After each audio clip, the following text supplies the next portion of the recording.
लोकसभा चुनाव 2024 से ठीक पहले बिहार में नीतीश कुमार के बीजेपी में वापस आने के बाद से ही इस राज्य में एनडीए में बिखराव की चर्चा होने लगी थी।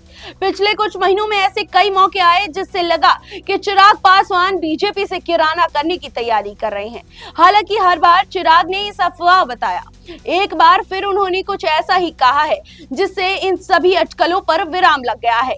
इन सबके बीच शुक्रवार 30 अगस्त 2024 को चिराग पासवान ने केंद्रीय गृह मंत्री और बीजेपी के सीनियर नेता अमित शाह से मुलाकात की।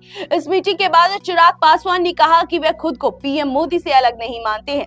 उनकी पार्टी एनडीए के साथ जुड़ी है और अगर एनडीए चाहे तो वह आगामी बिहार विधानसभा चुनाव में एनडीए के सहयोगी के रूप में चुनाव लड़ने के लिए भी तैयार है। उन्होंने अपने चाचा पशुपति कुमार पारस की हाल ही में अमित शाह से हुई मुलाकात को भी हल्के में लेते हुए इसे कोई विशेष महत्व नहीं दिया। चिराग ने कहा कि पीएम नरेंद्र मोदी के प्रति मेरा प्यार अटूट है। जब तक वह प्रधानमंत्री हैं, मैं उनसे अलग नहीं हो सकता। उन्होंने यह भी बताया कि उनके विचार हमें हमेशा सरकार की नीतियों को ही प्रतिबंधित करते हैं।